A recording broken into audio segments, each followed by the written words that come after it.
All right, welcome back. Today we are digging into something that every single person who works with data runs into. Where in the world do you find the best data?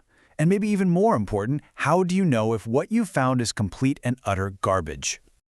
Okay, so let's set the scene. You've done the hard work, you've gone through part one, you've crafted the perfect business question. That's awesome. But a great question without any data is kind of like a car with no gas. So where do you actually find the fuel to get your answer? But before we go on that data hunt, let's just quickly remember the golden rule from our last explainer that question is everything. It is the North Star. You really can't and shouldn't start analyzing anything until you know exactly what you're trying to figure out. It's the bedrock for all the work that comes next. Okay, so with that solid foundation in place, we are ready for phase 2, data acquisition. And I want you to think of this as a quest. And on this quest, there are really 3 main places you're going to be looking for treasure. So let's break them down. First up, you've got your internal data. This is the gold mine sitting right inside your own company.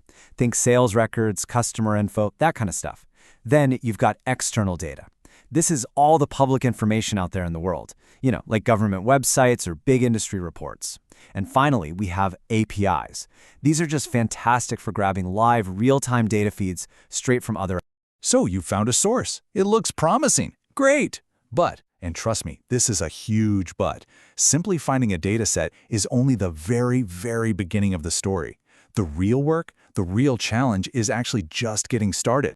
And that brings us to what I call the big, dirty secret of data analysis. It's something that trips up so many people when they're starting out, but honestly, the pros know it all too well.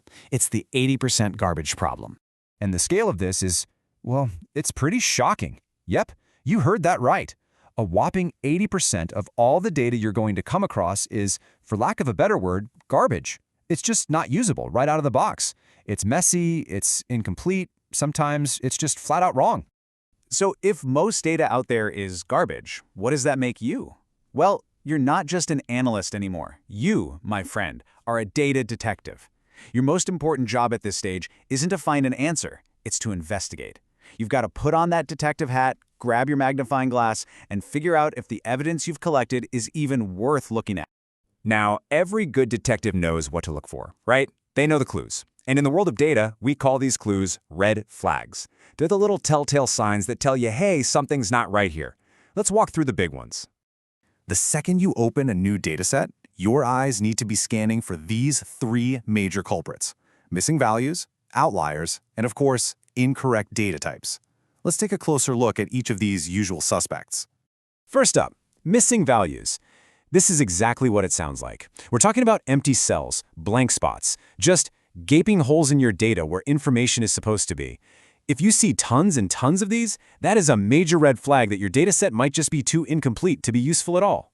Next, you're on the hunt for outliers. Now, these are the total weirdos in your dataset. They're data points that are so far off from everything else that they just make absolutely no sense. Like a customer's age listed as 250 years old or a product that costs -$50. These things can totally wreck your analysis if you don't catch them early. And our third big red flag is incorrect data types. Now, this one's a little sneakier, but it is just as destructive. This happens when information gets stored in the wrong format. So, for example, a number that you need to do math with gets stored as text. You literally can't calculate the average sales price if all your prices are stored as text. The computer has no idea how to do math with letters. It'll just break everything. Okay, so your initial investigation is done. You've found some missing values, you spotted a few crazy outliers, and you've definitely noticed some formatting issues. You are now standing at a really critical crossroads, and you have a big decision to make. You basically have 2 paths you can go down. On one hand, if the data is just a total disaster, you might decide to cut your losses and go find better data.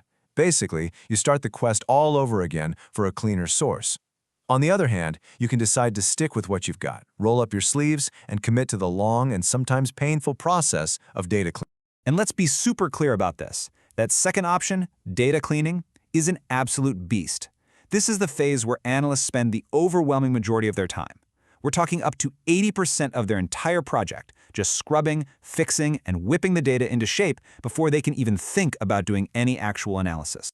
Now, we're going to dive deep into the art of data cleaning in our next explainer. But for now, I want to leave you with this question. Now that you know you're a data detective, not just a data analyst, how is that going to change the way you approach the very next data set that you open? Think about it.